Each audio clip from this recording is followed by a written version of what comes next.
Karl नेहमर,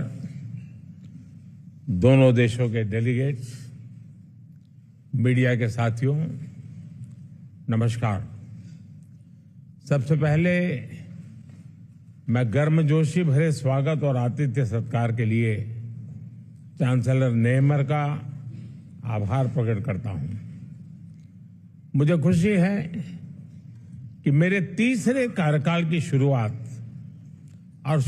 में ही Austria आने का अवसर मिला। मेरी यह यात्रा ऐतिहासिक भी है और विशेष भी है।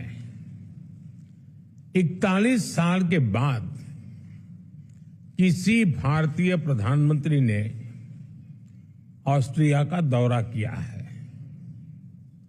ये भी सुखद संयोग है कि ये यात्रा उस समय हो रही है जब हमारे आपसी संबंधों के 75 साल पूरे हुए हैं। फ्रेंड्स, लोकतंत्र और रूल ऑफ लॉ जैसे मूल्यों में साझा विश्वास हमारे संबंधों की मजबूत नींव है। आपसी विश्वास और शेयर्ड इंटरेस्ट से हमारे रिश्तों को बल मिलता है। आज मेरे और चांसलर नेहमर के बीच बहुत सार्थक बातचीत हुई। हमने आपसी सहयोग को और मजबूत करने के लिए नई संभावनाओं की पहचान की है। हमने निर्णय लिया है कि संबंधों को स्ट्रैटेजिक दिशा प्रदान की जाएगी। आने वाले दशक के लिए सहयोग का खाका तैयार किया गया है। यह केवल आर्थिक सहयोग और निवेश तक सीमित नहीं है। इंफ्रास्ट्रक्चर विकास, innovation, renewable energy, hydrogen, water and waste management, artificial intelligence, quantum जैसे क्षेत्रों में एक दूसरे के सामर्थ्य को जोड़ने का काम किया जाएगा। दोनों देशों की युवा शक्ति और आइडियाज को कनेक्ट करने के लिए स्टार्टअप ब्रिज को गति दी जाएगी। मोबिलिटी और माइग्रेशन पार्टनरशिप पर पहले से समझौता हुआ है। यह लीगल माइग्रेशन और स्किल्ड वर्कफोर्स की मूवमेंट में सहयोग देगा।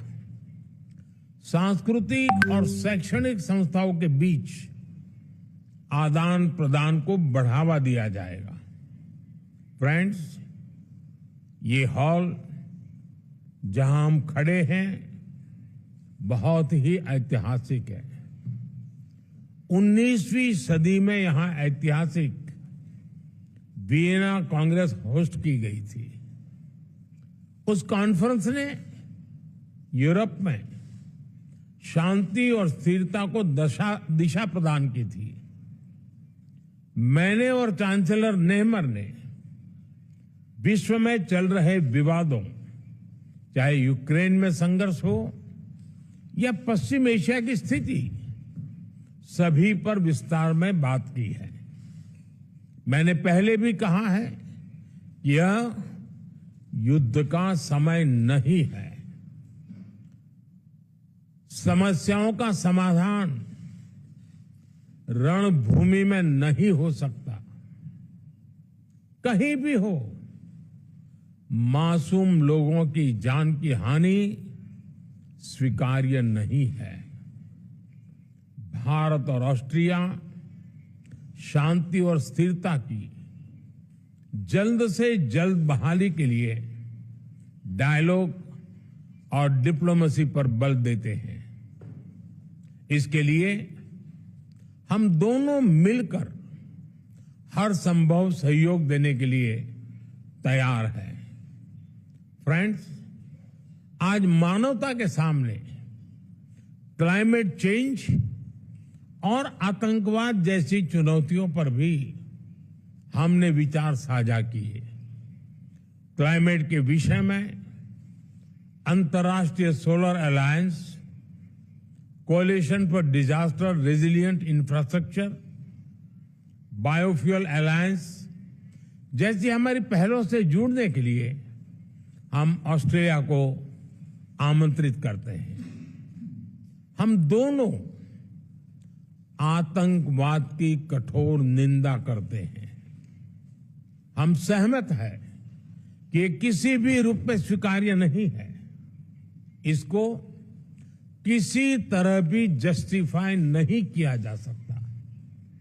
हम संयुक्त राष्ट्र संघ और अन्य अंतर्राष्ट्रीय संस्थाओं में रिफॉर्म के लिए सहमत हैं ताकि उन्हें समकालीन और इफेक्टिव बनाया जाए। फ्रेंड्स, आने वाले महीनों में ऑस्ट्रिया में चुनाव होंगे। मैं लोकतंत्र की जननी और विश्व के सबसे बड़े लोकतंत्र भारत के लोगों की ओर से चांसलर नेहमर और ऑस्ट्रेलिया के लोगों को अनेक अनेक शुभकामनाएं देता हूं। कुछ देर बाद हम दोनों देशों के सीईओ से मिलेंगे। मुझे ऑस्ट्रिया के माननीय राष्ट्रपति जी से भी मिलने का सौभाग्य मिलेगा। एक बार फिर मैं चांसलर नेहमर के प्रति उनकी मित्रता के लिए आभार प्रकट करता हूं और भारत यात्रा करने के लिए मैं आपको निमंत्रित करता हूं। बहुत बहुत धन्यवाद। Sehr geehrte Damen und Herren, vielen Dank für Ihre Aufmerksamkeit.